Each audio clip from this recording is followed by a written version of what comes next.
A super early prototype of Left 4 Dead is leaked. The new Naruto game has some god-awful voice acting and the super spenny lawnmower that lets you play Doom. I'm Ash Dixon and this is GINX News. Ubisoft are blaming a technical error for something that is bound to wind up a community that's already kind of lukewarm towards Assassin's Creed Mirage. You see, Reddit user Triddle24 uploaded this gameplay video of Assassin's Creed Odyssey, and well, you know what, just take a look for yourselves.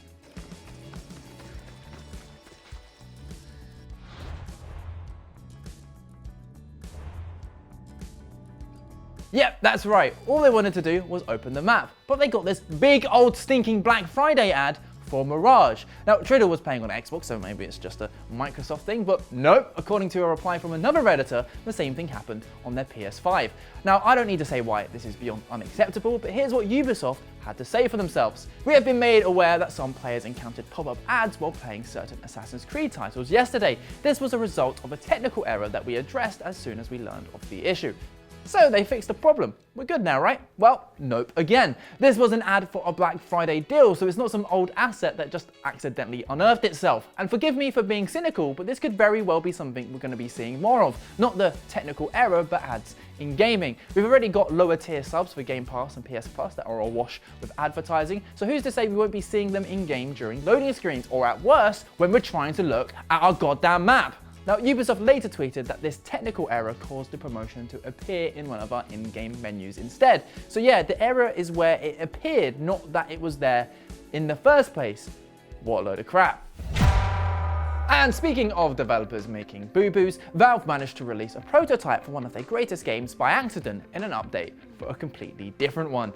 They seem to be going back through the archives lately, updating the original Half-Life to celebrate its 25th anniversary earlier this month, but that's not the only game from the archive Valve have been working on. Last Wednesday, they dropped an update for Counter-Strike 1.6, that's right, the one that precedes both CSGO and CS2, but as part of it, some clever people figured out that Valve accidentally left in the source code for the earliest version of Left 4 Dead, and that it could be re-enabled in-game. At the time, Valve was simply calling it Zombie City, and it used CS 1.6 as a testbed for working on the zombie AI and general game balancing. Valve quickly realized their error and deleted it in a separate update, but not before fans managed to save the files and get them running in-game. It's understandable Valve wouldn't want to share this stuff publicly, as it was never meant to be seen by players and probably wasn't running as they'd intended, but it's still cool to glimpse at the inner workings of one of gaming's most enigmatic developers.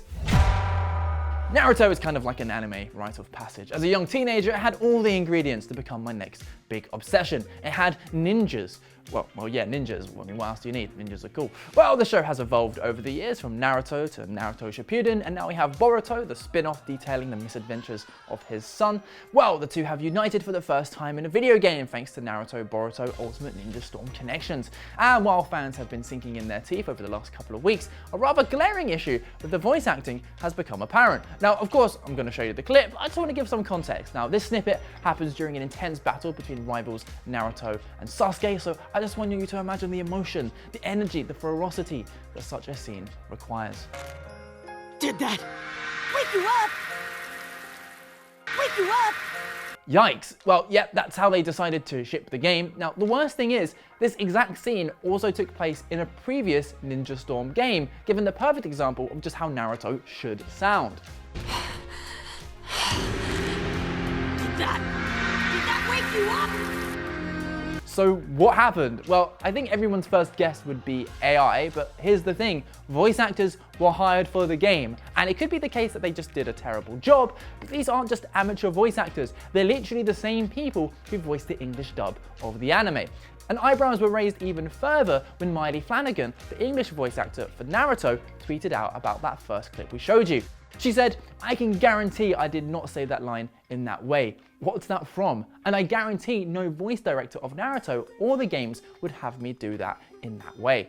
Well, another voice actor, Michael Schwalb, then sent some audio clips to a friend who ran them through an AI detection program. Well, it predicted that they were either fully AI or at least partially AI, not that we needed a program to tell us that. So far, we haven't heard anything about it from Bandai Namco, but right now they're looking guilty AF. Perhaps you've played the game, if so, I'm curious what you think, but I can tell you, until they remove that AI BS, I ain't playing.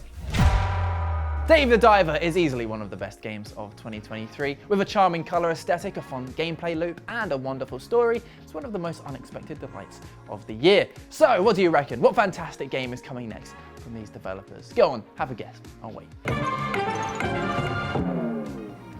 Nope, you're wrong. It's the complete opposite of that. You see, the developers Mint Rocket's next game is a zombie survival title called Nakwon: Last Paradise. It's basically Escape from Tarkov, but with zombies. It sees players venturing out from a safe zone into zombie-strewn Seoul, scavenging resources to help them survive while avoiding AI zombies and other players keen to prize your loot from your cold, dead hands. Yes, this came as a surprise to me too. I mean, I knew Dave the Diver wasn't as much of an indie game as the developers made it out to be, considering it was created by a big corporation with a huge budget, but for them to make such a dramatic turn for their next title certainly came out of the big blue. Sadly, unlike the unique Dave the Diver, Nakwon looks painfully generic, with a grey and dingy aesthetic and gameplay that would suit something from the PS3 or Xbox 360 era. The game's having a pre-alpha playtest on the 28th of November, which you can sign up for on their official website. Might be worth giving it a go, though if you are a fan of Dave and his delightful fish restaurant, I might suggest avoiding this and playing Sea of Stars instead. We've all been there, mowing the lawn on a nice summer morning when suddenly you can't help but just wish you were playing the 1993 FPS smash hit Doom. Well, my friend, you might be interested to hear about what Husqvarna have announced. You see, to celebrate 30 years of Doom, they've made the strange decision to make the game playable on one of their lawnmowers. The problem is, the fantasy of playing while mowing still isn't fulfilled, as they decided to bung it onto an automatic robotic lawnmower. So I don't know what the plan is here. Do you get on your knees and follow it around as you try and blast demons, or do you deprive it of its one purpose in life and awkwardly place it on your lap to give it a go? Neither option sounds great, but either way, you play it on a tiny screen with a dial and a couple of buttons. Now, my colleague Alex attended DreamHack over the weekend where she saw it in action. She snapped some pics of other people playing it, and man, I'm just happy the controls aren't on the side like a pinball machine, because this already looks mighty sus. Maybe it's just me. But if that doesn't put you off, maybe the price tag will, because these things go for thousands of dollars. But then again, if you're privileged enough to have a garden, maybe you can afford it. Sorry, that's just the salty London boy in me coming out. And that's the show. Thanks for watching. As always, we have a whole week of videos coming up, so make sure to subscribe. You can check out Friday's wild episode somewhere around here, and we'll see you tomorrow.